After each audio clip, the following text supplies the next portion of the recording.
say thank you to everyone for coming.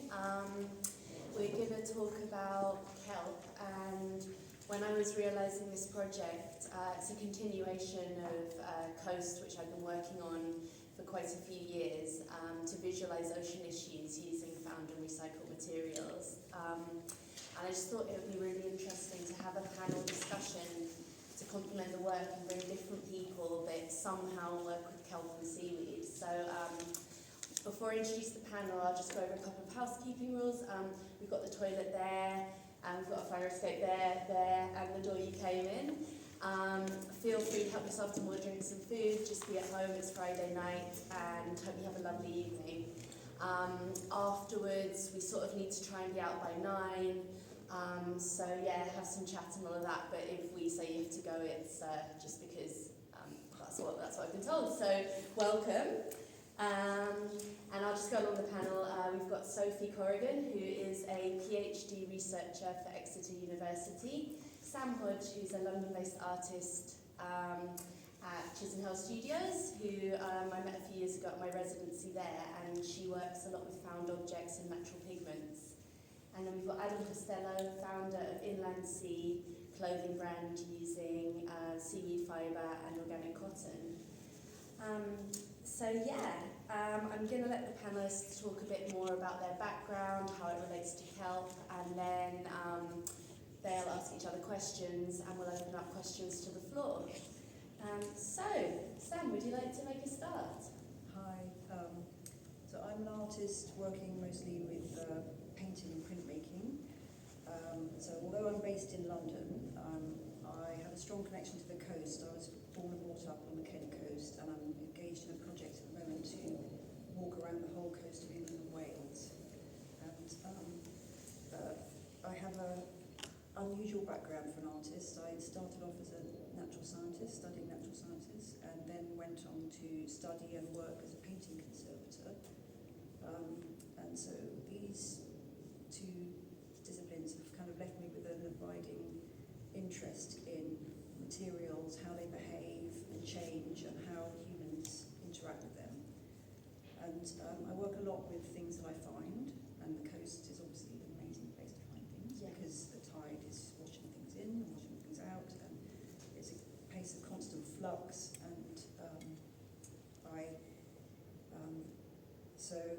I think one of the, as Camilla was saying, one of the things that the reason why we met was people with a shared interest in plastic. I spent quite a long time doing a series of etchings and drawings of found pieces of beach plastic that had been distorted and weathered by the action of the sea to resemble sea creatures.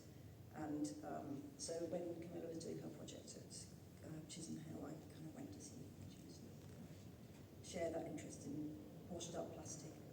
And the way that it kind of morphs into looking like an organic creatures as well. It's interesting, isn't it, how the sand sort of chisels it away. Yes. And I've also always been fascinated by the forms of nature that you find on the beach. I think that's one of the reasons I ended up doing natural sciences, because of those patterns, repeating patterns that you find in nature. I mean, seaweed, you get these amazing branching patterns of incredible variety and intricacy, which you can see in rock pools, but also when it's washed up on the sand. And that's made its way into my work, partly through observational drawing, but also that sort of branching pattern that you find in veins and tree roots and tree branches and river patterns and nervous systems is something that's made its way into my work, or my more abstract work, which deals with paint and print processes. So in 2019, I also began to make paint with materials that I find. So I'm actually making inks and pigment. So from anything really, from things I might find in my house, like avocado skins from the bin, or petals from flowers in the garden, or eggshells. Also human-made things like old NOS canisters found in the street, or bits of old metal or copper wiring, and more natural things like oak acorn caps can all be made into paint in different ways. The coast is obviously an amazing place to find that kind of thing, so I've made work using coal washed up on the Thames shore and Thames bones, and also chalk from the White Cliffs of Dover, red earth from Devon beaches, and also seaweed. So, and obviously all of these different pigments and different materials are made into pigments and paints in different ways. And with the seaweed, I burn it. I collect dried up seaweed and burn it in a tin, in a little metal canister to stop the oxygen from getting in, which when you put it in a barbecue or a wood burner or something like that and heat it up without oxygen, it turns black and brittle, and then you can crush it and grind it and make it into a black pigment. And it's very much the same way that traditionally charcoal was made, or bone black and ivory black, which are used by artists even today. I don't think they use real ivory anymore, but I hope not.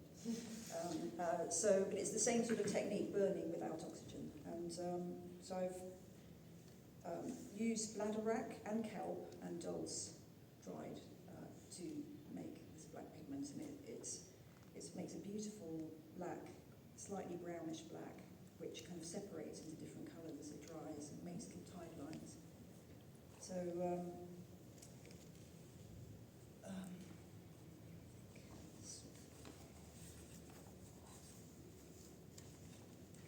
yeah, one of the things that I'm also experimenting with at the moment is making the medium that you mix with the pigment out of seaweed as well. Because seaweed has a lot of gel in it, so kelp, for example, has an alginate gel in it, which when you soak it in water and heat it, you can extract that gel, and then I'm experimenting with using that to mix with the pigment to make a paint, and which is proving to be a little bit difficult because it's got quite a high, it stays gel at quite a high temperature, which is one of its uses in lots of things, because it is used for so many things different than seaweed gel. And so I'm experimenting with mixing the pigments to make into paint, or using it as a base to put other pigments on top of.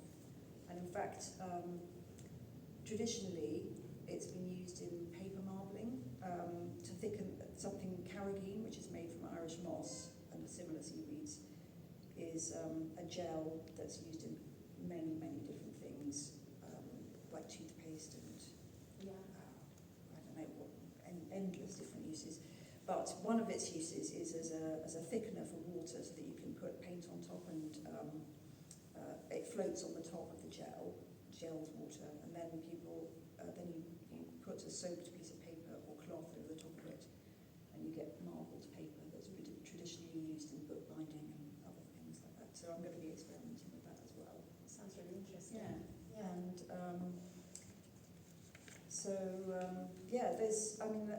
the seaweed is being used in quite a lot of different art forms apart from that. Like glass making is used, burnt kelp as well, to make soda ash, which is added to glass and reduces the temperature, which it becomes molten, and so it makes it easier to work. It's really interesting. Yeah. I think that leads neatly onto Adam, who is using.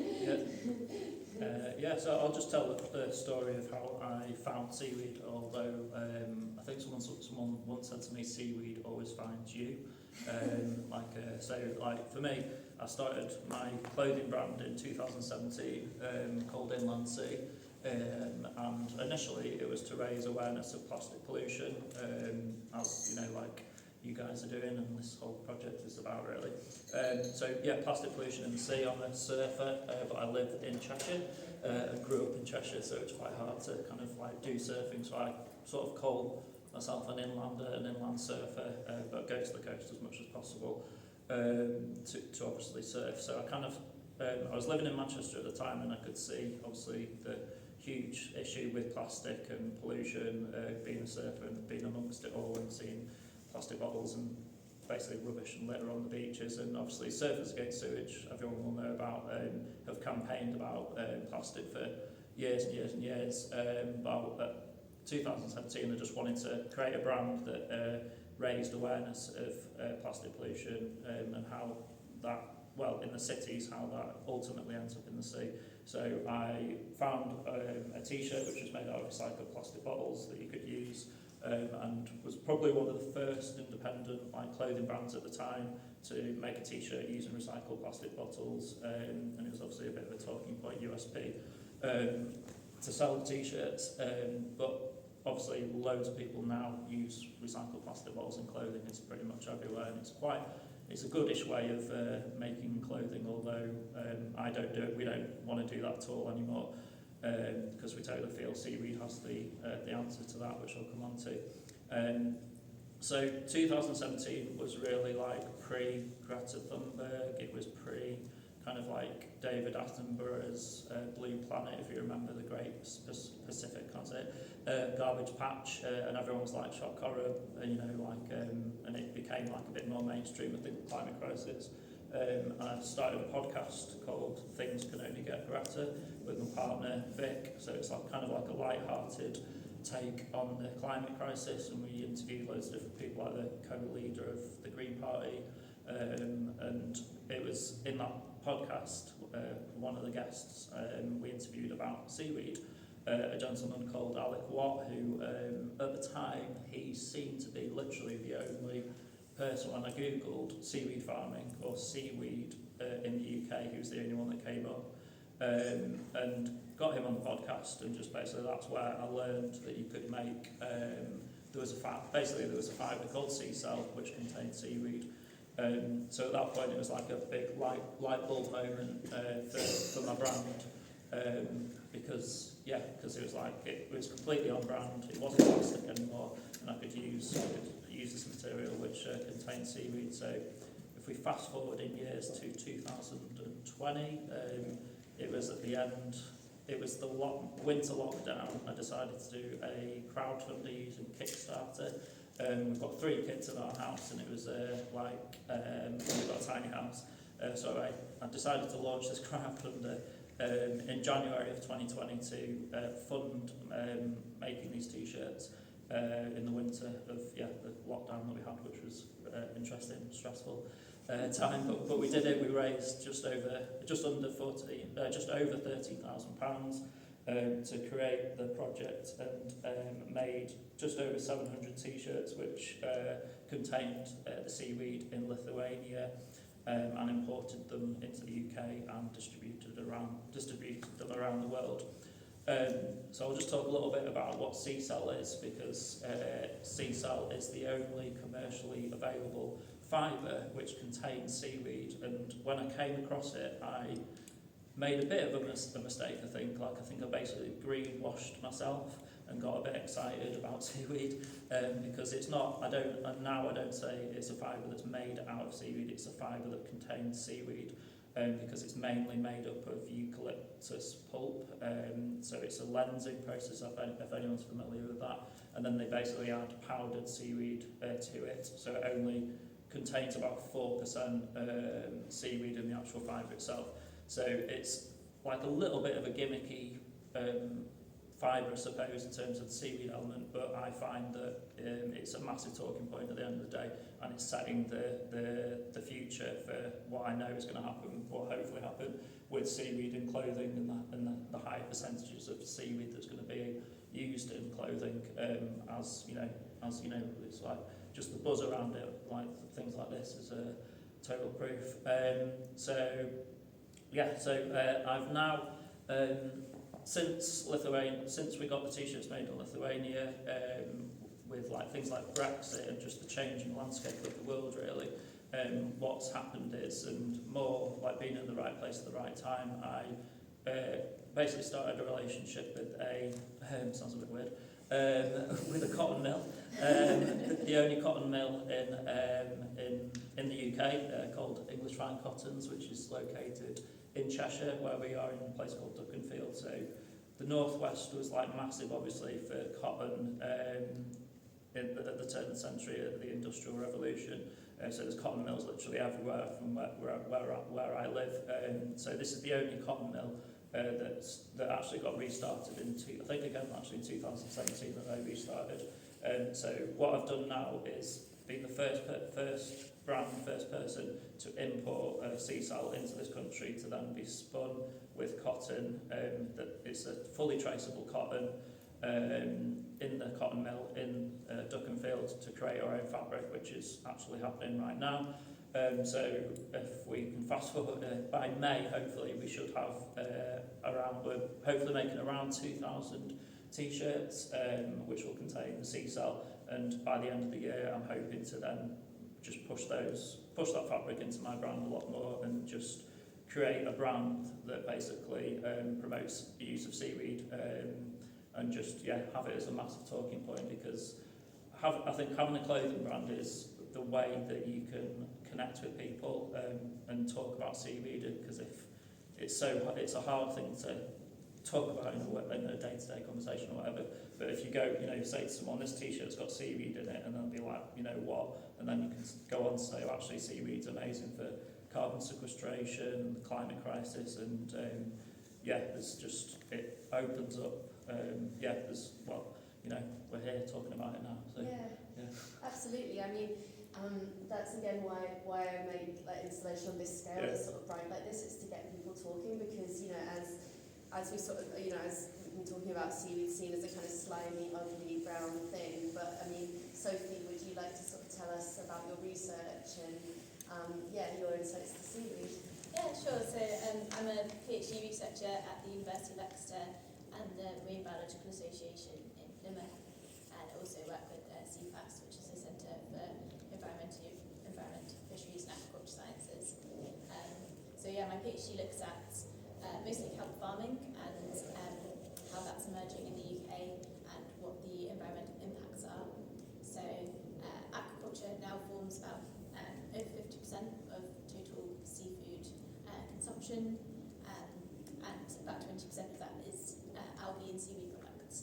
And previously, for the past 100 years, markets have been dominated in Asia, particularly China, Indonesia. But now space is kind of running out there, and a lot of Europeans are hearing about the benefits of seaweed farming and seaweed in terms of what habitat provides. Seaweed farms are moving over to Europe and the UK as well.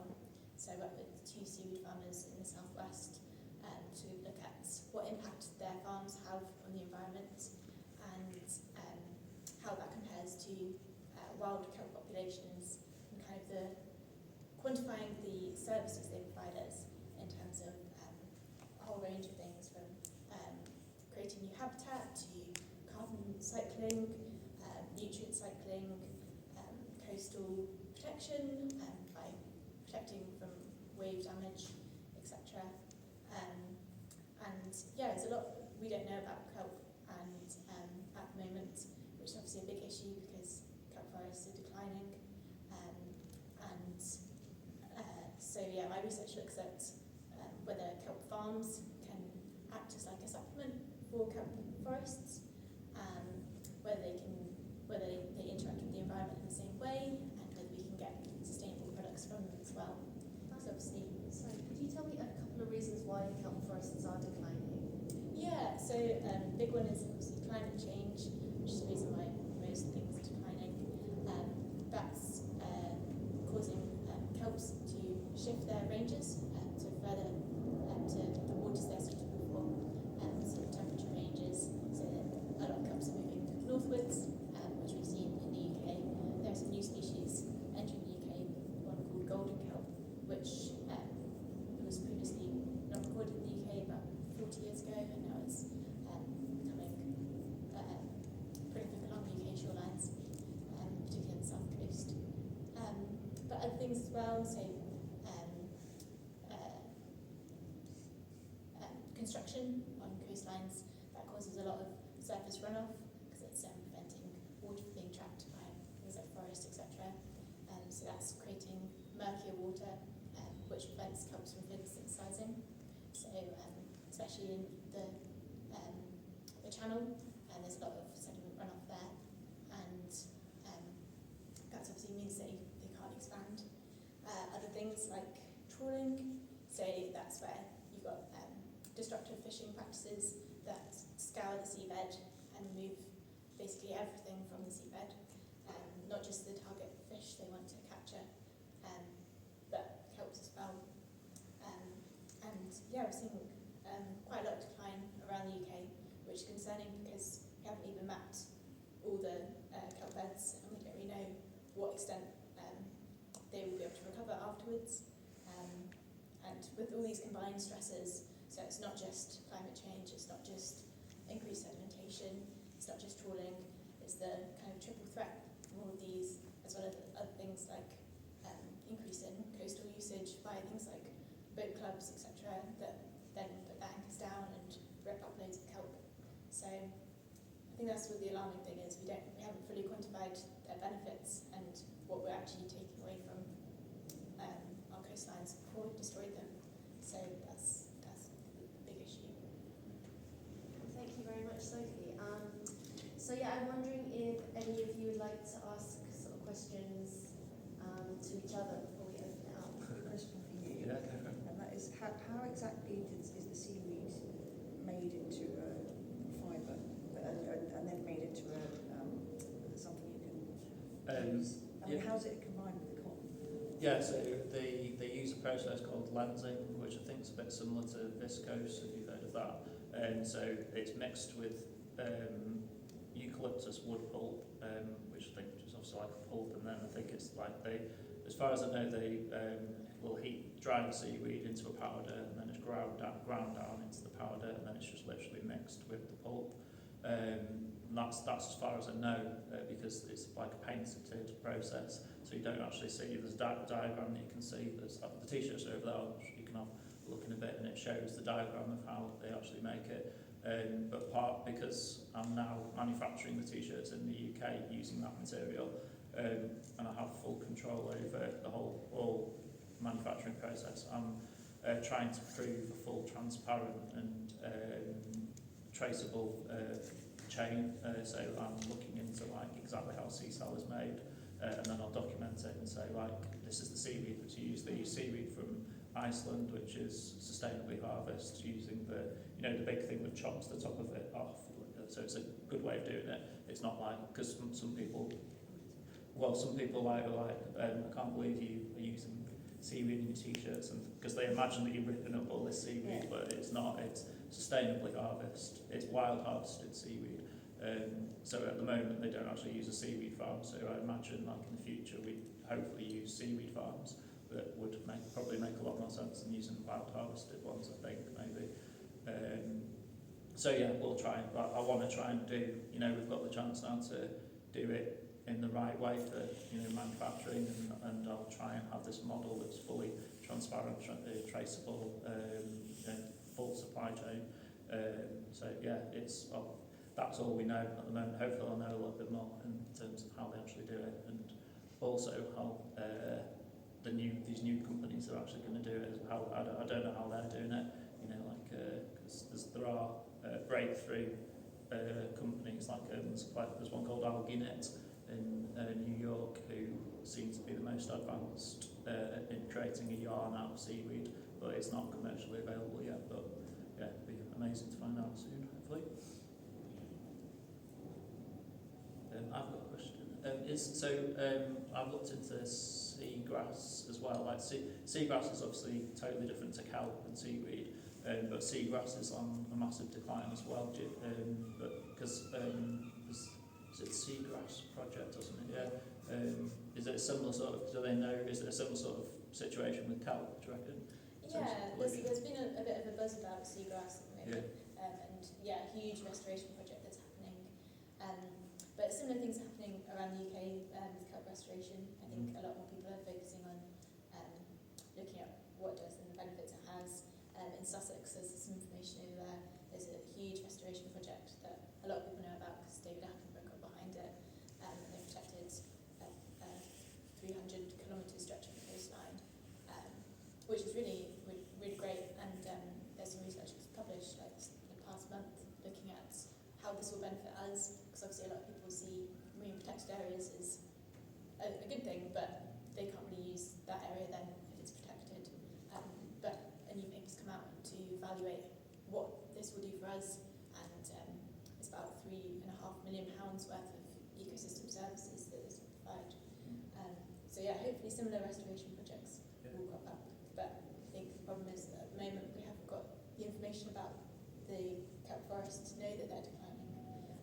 So a lot of researchers I'm working with are mapping historical sites from data that's been collected either using public surveys, so things like citizen science, and then we're re-investigating these sites and seeing what they could have been based on the tolerances and the environmental regions that kelp are known to grow in, to kind of look at the potential. And yeah, we're trying different restoration projects as well. So looking at something called green gravel, which has been successfully used in other places like Norway. So it's where you grow kelp in like tanks on land, attach it to natural substrates, so things like gravel, and then releasing that and seeing how successful that is as a restoration project to kind of seed the wild, basically, about places that they would have naturally been. So you're doing research into kelp, actually farming kelp as well, aren't you? Yeah. Yeah. Yeah. So, and what sort of kelp do you use for, is grown particularly? Yeah, so we've got 7 species of kelp Yeah. in the UK, and the farmers I work with, they look at sugar kelp, which is one of the most commonly farmed species because we know quite a lot about it and its life cycle, and it's also used for a lot of different products. And it's called sugar kelp because it has this white saccharin that settles on it and looks like sugar, but also has quite good flavour and is used for a whole range of things, so not just food products, but also things like bioplastics and biopackaging.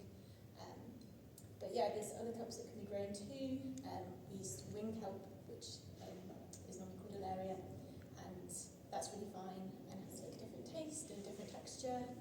And farmers are also trialling land-based cultivation, so looking at growing things in big aquaponic tanks. And those are finer seaweeds like red seaweed, which has again different tastes and kind of different market products for it. So it's mostly for eating? Yeah, mostly for eating. The highest value products are things for like medicine research and scientific research.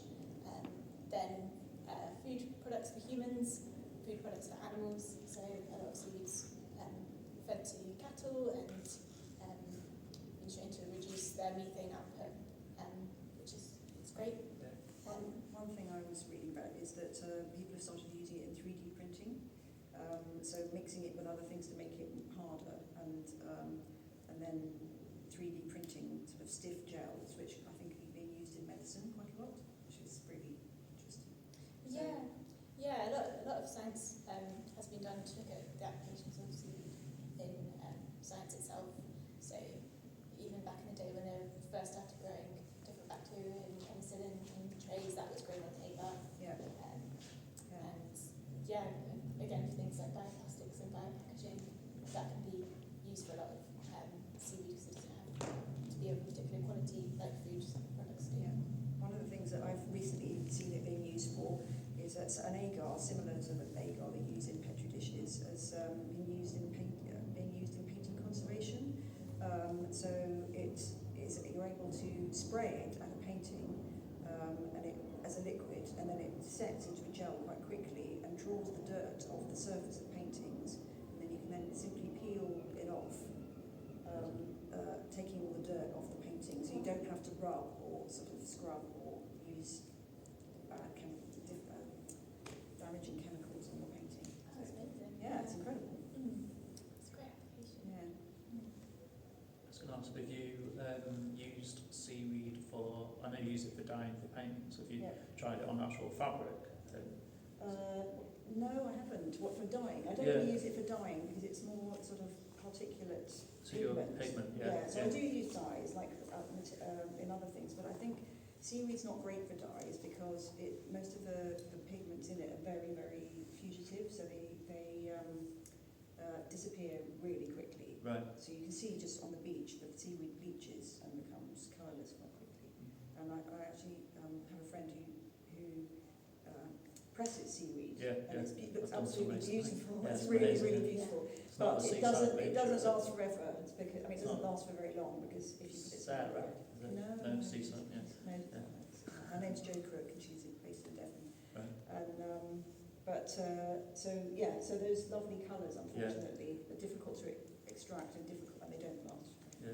There's a Dutch company called Zeeifer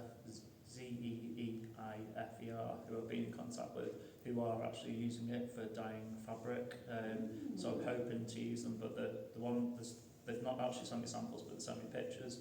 But the colours, you're quite restricted for the colours. So what colours do they come Like browny yellow, it's a little bit purpley, Oh, that's interesting. but quite wash. Yeah, it's been interesting what you're saying in terms of it washing through, because it's not very strong colour. Yeah. But she's hoping that we can use their dye at one of the phases of our t-shirts at some point. So we'll have like a t-shirt that contains seaweed. There may be ways of treating it, like, I mean, when you're making natural dyes from things like bark and there's ways of petals, treating it, you use alum, which Right. brings out certain colours in it, or metal additives which kind of act as a mordant and make the colours stronger. So Yeah. maybe they're managing to do that with the seaweed. They seem, they said that they're hoping to scale up this year as well, so it's not like commercially available again, but they seem like they've come really far. You must tell me more about that. I'd be really interested. Yeah.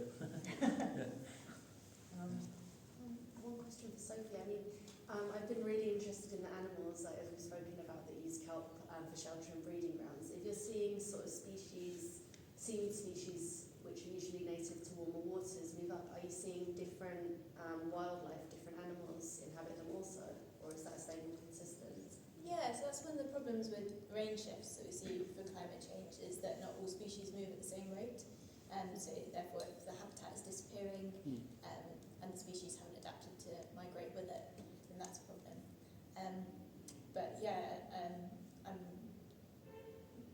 There's probably a lot of different examples of animal species that will move northwards as well.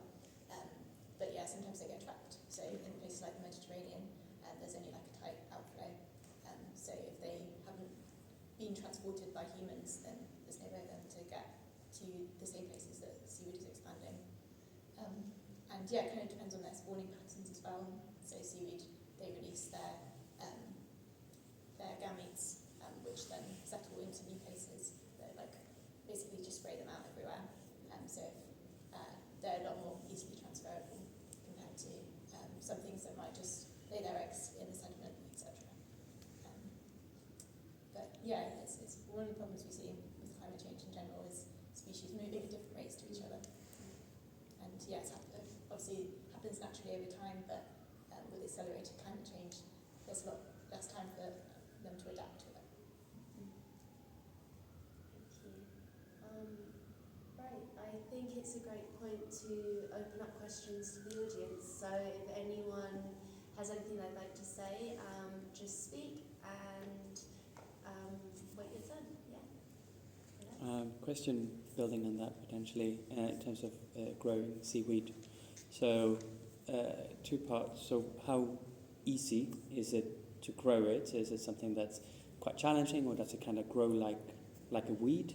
And then secondly, what food products, so beyond sort of snacks in a little plastic bag, what other food products are they used for? First of all, seaweed in theory is quite easy to grow if you put it in the right environment and give it the right conditions. Basically, you want to replicate where it grows naturally. So the farmers I work with, they basically they put it on a mussel line system. So we have an integrated site which has a whole other range of environmental benefits, growing multiple species together rather than having a monoculture. It uses the same infrastructure, and you just have to have the fertile material that you've gathered, and then seed it at the right time of year, which can sometimes be a bit temperamental in the UK with a lot of winter storms, so sometimes that can get washed off. If you've had a good seeding season, then hopefully you just have to wait over winter, which a lot of farmers are a bit tentative about. You don't really see if you've been successful until spring. But there's lots of different methods as well. So other methods, they use little sporophyte spikes, which are the really juvenile stages of kelp, which they've already got developing, and that's put on like a twine, and that's then wound around the seaweed infrastructure. So that has a bit more promise in terms of, that you're going to get some seaweed at least.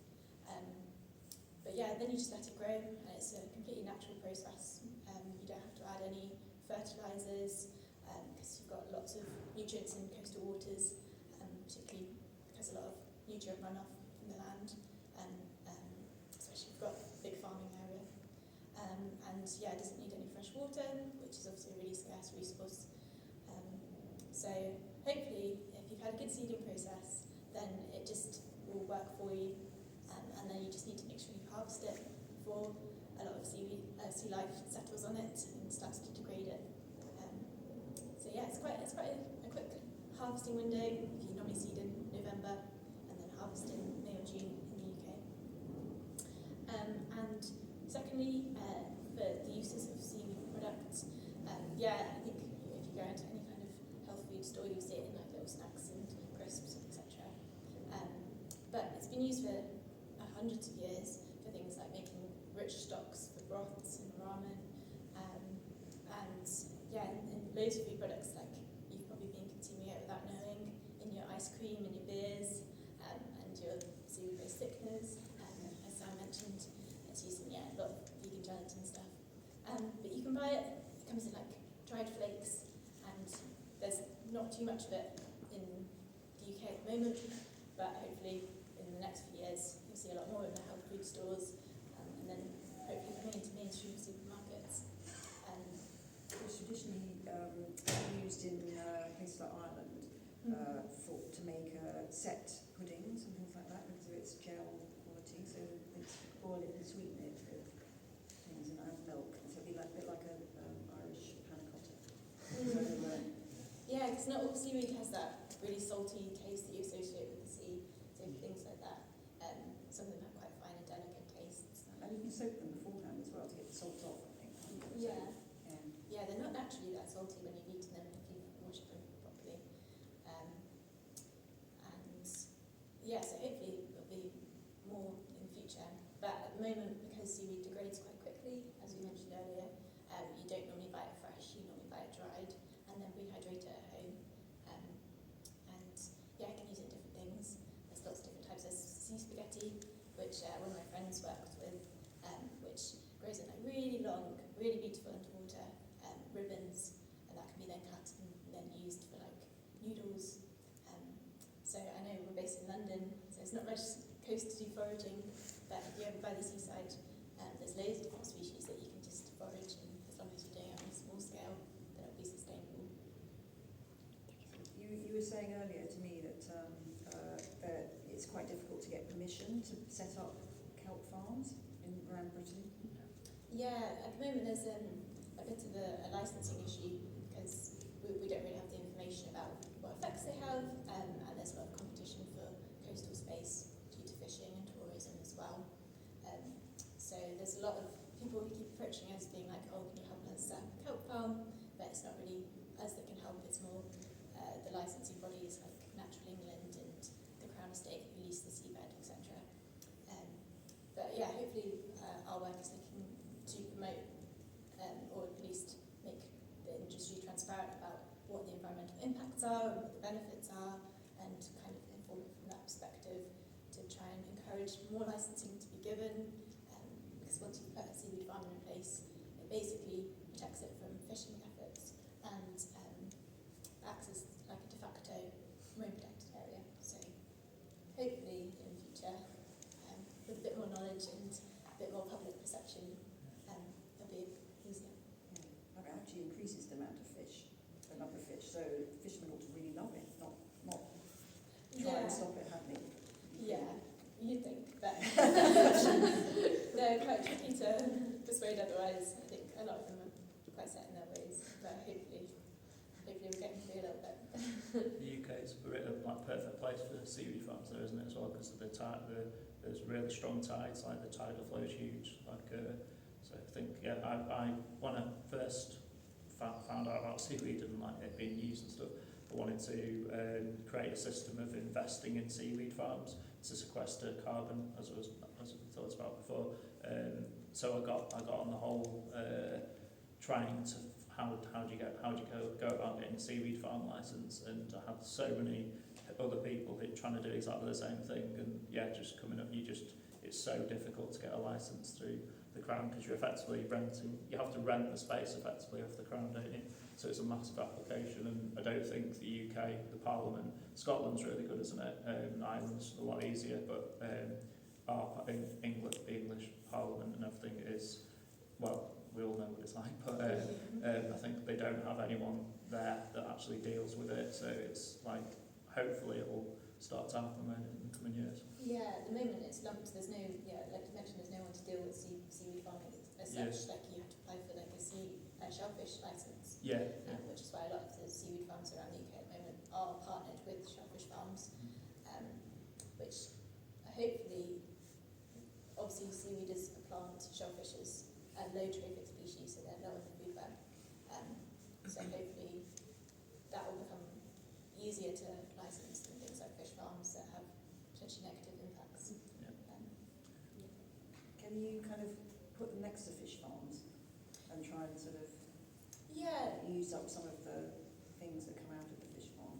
Yeah, there's a lot of research into that, looking at the benefits of integrated multi-trophic aquaculture, it's what we call IMTA, and trying to make recirculating systems on land and in the water, looking at whether seaweed will absorb all of the additional nutrients that are put out by fish farms, which is kind of a problem, and trying to get the balance right about how many fish to how many seaweed to how many shellfish. But it's potentially an area of promising growth, especially as we're moving away from traditional fishing to more aquaculture-based sources, and it's a good way to maximise food output for a growing population. In about 30 years we'll need almost double the amount of food we're producing at the moment. So obviously trying to farm in the sea and at different scales is a good way to do that. Thank you, Sophie. Has anyone else got, yes? I had a question, this is for Sophie again. You kind of alluded to it already. I was wondering what like the difference is like in terms of biodiversity between natural kelp forests and then the kind of farmed ones. Yeah, so that's exactly what my research really focuses on, is looking at whether it offers a comparable habitat, because obviously seaweed farms, they're suspended in the top layer of the water, kind of like this, whereas kelp normally grow on the bottom and float upwards. So I'm looking at whether it offers a novel habitat or replicates the same kind of habitat, and a handful of studies have been done around this already, but it really differs in different regions. Studies in Ireland showed that there was no real difference between them, and that more species could grow in the seaweed farm because it offers opportunists for water column species to settle. I'm seeing quite a range, potentially lower biodiversity in seaweed farms because they're temporary habitats, so they're removed once you've harvested, all the biomass is removed, whereas kelp forests, they're established for hundreds of years, so more biodiversity can build up there. But like for nursery grounds and things like your fish populations and your commercial fish populations, they basically use a temporary habitat anyway, so juvenile fish species are often seen in things like shellfish farms and seaweed farms because they provide that coastal protection from predators. It's interesting, and I'm seeing a lot of differences and similarities, and both neither's bad and neither's good really. It's just novel habitats created. Thank you. Has anyone else got anything they'd like to ask? Can I say something? I'm going to do a bit of shameless promotion. Please. So my name's Jules and I work for Marine Conservation Society, and we run this project, the Big Seaweed Search, which is trying to look at seaweeds on the shore and map the effects of climate change and non-native species and ocean acidification. But I also work on the seagrass project in southern England. And one thing that we've been doing a lot of seagrass promotion work lately, and people have really got on board, like you were saying, with seagrass, and it's become, people really understand that's an important blue carbon habitat. It's really important to preserve it. But when I'm out on the shore teaching people about seaweed, so I do some pop-up sessions on the beach and telling people, hey, did you know there are different kinds of seaweed and they're really interesting. It's much, much harder to get people engaged with that, I'm finding. So yeah, a kind of question for you guys is, do you find that, and how do we get people interested in seaweed in the same way that people have really got on board with seagrass? Because I thought seagrass was actually going to be quite difficult compared to seaweed, but it seems to be the other way around. And I think all of you are working in areas where actually you can get that message over to people. So kind of a question and ideas of how do we get people to understand and care about seaweed? Do you think it's because of the sort of the finding rotten, smelly seaweed on the beach that people don't like it? Yeah, it's those preconceptions. Yeah. It smells. And What happened for us when we got on like a BBC Radio Manchester, I think we got quite a bit of PR when we came up, when we had the idea, like this time last year really, but when we got interviewed by the DJ, it's like a comedian DJ guy, but he immediately said, is this t-shirt a slimy or like because straight away anyone that doesn't thinks about seaweed, they just picture this slimy like brown, so no one really understands like that. So I think I guess like when you can say that this t-shirt's got seaweed in it, and then people get grasp that you can actually make so much stuff out of seaweed, that's what I found, like it creates a talking point, and just like people are really interested because they can't believe seaweed's in it, and then it helps, and then you can talk about all the things that you use for. I think there's a kind of, sometimes with beaches, there's a kind of feeling that some people have that they should be tidy. Yeah. And, I mean, obviously, Totally. they should be tidy of the plastic and things like that. But I think that you were saying as well that people who go on beach plastic sort of pickups often want to pick up the seaweed as well and get rid of that. And sometimes beaches, I'm sure beaches are cleared of seaweed to make them look tidy and neat and not smelly and, there's the one in and not interesting either. Jersey that has, have you heard about the Jersey seaweed? That's a really toxic problem there. It fills up sort of massive areas of the beach, but it's a huge tourist, the opposite of a tourist trap. So the I don't know why, I think it's something to do with the fertilisers that are used in the farms there that mixes with the seawater, and it creates this crazy seaweed. So I mean that's like where they actually will need to clear the seaweed. But I mean personally, I just think seaweed's incredibly beautiful. But I mean partly, I like it washed up on the sand for various reasons, and I like it dried out and making those kind of amazing like rococo curls and twisted shapes when it's dry. But how can somebody who looks at seaweed in a rock pool not think it's beautiful? Is it just that they're thinking of the half-rotten stuff on the beach? Yeah, I think it's interesting because a lot more people have seen seaweed than they would have seen seagrass. It's on that rocky tidal interface.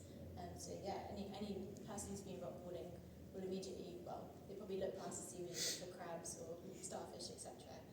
Don't realise that that's the really important habitat that helps everything else live there. I think it's maybe just working with people like you guys really, who are helping to promote the benefits of seaweed and what seaweed does for us, and how we can use it and how it benefits us. I think that's the real push that people need to realise to look at. There are lots of artists who are working with seaweed in amazing ways. I mean, I love right back at the beginning of sort of research into seaweed, Anna Atkins was a photographic pioneer in the 19th century using cyanotype to record seaweeds in absolutely beautiful Yeah, Yeah. no, not pressings. No, Right. she put the seaweed on top of light-sensitive paper. Oh yeah, I know you And mean. then, Yeah, so, yeah. and she I think made the first book about seaweed species, a kind of guide to seaweed species in Britain. And so those were they were kind of art and science at the same time, and extraordinarily beautiful. And the pressings of seaweeds that are held in public collections are amazing. And there are lots of artists making work with pressed seaweeds and using seaweed, like a friend of mine called Fiona Fui, who does lots of prints, monoprints, where she puts the seaweed on plates with ink on, and then, or she inks up the seaweed and makes amazing prints out of it, so which are really beautiful. So. I mean, you know, with this project, I sort of going off what Sophie said, how people might look past the seaweed at the crabs or at the starfish. I'm trying to firstly make the installation bright and bold so it's visually appealing, and then also having workshops looking at animals that use seaweed.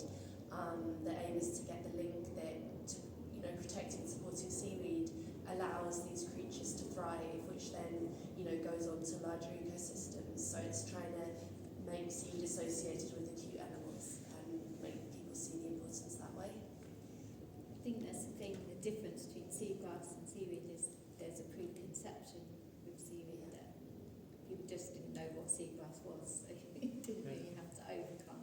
Do you think it's even the word, like weed? Yeah, the word. Just everything. Yeah. It's amazing though, because there's only about 2 species of seagrass that grow around the UK, but over 600 species of seaweed. Like, the diversity is so much greater, and has so many more. Obviously, seagrass is amazing and does a lot of great things, but there's a lot of unknowns about seaweed, and yes, they still haven't quantified all its benefits to even promote to the public yet. But yeah, hopefully in the future with more projects like Sussex Kelp Restoration Project, I think that'll help. And the big seaweed search. And the big seaweeds. Yeah, no, that's a great way of getting people engaged. Yeah. Could I get No. Could I get a quick time check? Right, I'll say. Great. So yeah, we've got time for a couple more questions. Oh, what were you saying? No, I was just saying, like projects like that for kids, isn't it? Like getting the kids involved is like really, obviously important. Any? Rebecca, you're teaching people how to draw, and you're drawing seaweed, aren't you? Yes. How do people feel about seaweed when they're? Well, I think actually the reaction I get from, well, mostly I sort of collect it and press it and dry it and make herbarium my own pages, and then show that to students, and because they're very beautiful pages, so generally people also think they're lovely to look at and lovely to draw, and they're beautiful shapes, and even if you look at Matisse's cutouts, they're so there's coral and seaweed and the shapes and the colour, the pink seaweeds particularly. I mean, the kelp is harder just because it's so big. And brown. And and a lot of them. And quite slimy to the And touch. slimy, and when they dry, they shrink. I love that though. I love the way it shrinks and curls. Yeah. Those amazing ribbons. But I've been, I've just been doing lots of drawings of them, and with ink and watercolour. And I think the more I look at kelp, the more beauty I see in it. I think it's one of those things when you sort of get beyond the way you grew up seeing seaweed, you start to see it, like you said, it dries differently in the light and the shape, and this project, hopefully it will just get more people to see the beauty in kelp and the importance. Yes. Can everybody say what their favourite species of kelp is? If they have one.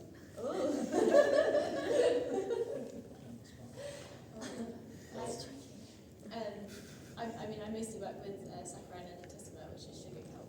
I think some of the most beautiful one is probably Alaria esculenta, which is like a winged kelp, which has this big, beautiful midrib. It looks like a massive feather, which is what its Latin name means. That one's really beautiful. But I also quite like, sorry, I'm just naming all of them. One called Furbella's, or Saccharina polychides, has this massive bulbous hole remember the first time I saw it before I was even researching seaweed. I was like, what is that? I've drawn those, they're amazing. They're so fun, and they're hollow, and if you find them on the beach, you can pop them open, and they're just, so sturdy and strange looking and great. That's Those ones that they get washed up and like the weird balls. they look like little hedgehogs. Yeah. They're really fun, and they have these beautiful sporophyte frills that go up the stipe, which is like the stem. They're just really weird and great. Well, I have to admit that I don't know enough about kelp to be able to easily distinguish the different species of it. But I think my favourite seaweed is radiolac, which I love. Both dry and wet. Yeah, I'm exactly the same as you. I was going to say bladderwrack, but because bladderwrack's the seaweed that I know that they use for sea salt, so I'd have to choose that one. And it's the one, I think like the one that where I go to all the time to go surfing and things is Anglesey, and bladderwrack is literally everywhere, so it's like the one that I'm most familiar with. I feel at home, I suppose. Yeah, I think bladderwrack's really relatable for a lot of people. Yeah. It looks like a little bubble. Yeah. It's It dries out so beautifully as well. I mean, for me, it's just any giant kelp. I just think when I'm, learning that these it can be as big as forests under the sea, and that's the kind of thing that excites me the most. Which seaweed is harvested for animal feed then? That's mostly a kelp species as well. Or all of them? Particularly? Before it was farmed, a lot of farmers in Ireland and Scotland would just use stuff that was washed up on the beach, so from storms. That's your big kelps. They still do, don't they? Yeah, they still do. So it's like a free animal feed. And it's used for fertiliser as well, taken in huge amounts for potato crops and things like that, and piled up on the fields. But the one that's been proven to reduce methane is like isn't it an Australian seaweed, like the purple one? I've got no idea what it's called, but that's been used to feed cattle and reduce methane. I don't know what's that one called. Yeah, that one's Asparagus. Yeah, that's it. That's a red seaweed. Yeah. I think they're trying to go with other bigger things like kelps, etc. as well. Would they? Would that be extracting something from that seaweed and putting it in the feed? Yeah, so it's probably one of the chemicals that are within the seaweed, Right. but they could probably just maybe it depends what kind of concentrations it has, but probably just incorporate it into natural feeds or with other seaweeds as well. Yeah, it's mad.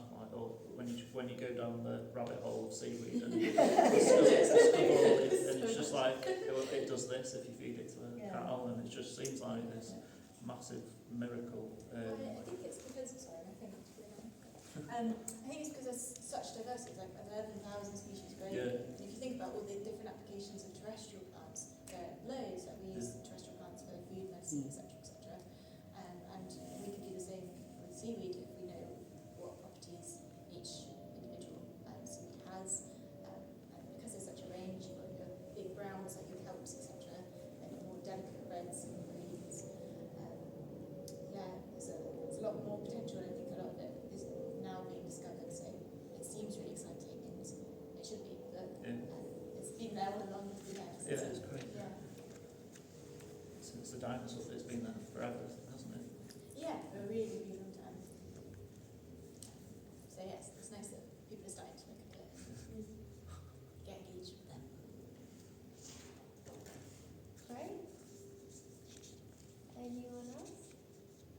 Okay, well, thank you all for listening and speaking. Or would you like to tell me about any other artists? Or It's fine. I think I've covered that. you spoke about a few.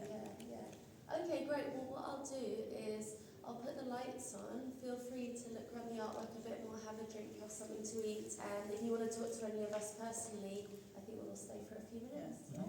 Great. Thank you very much.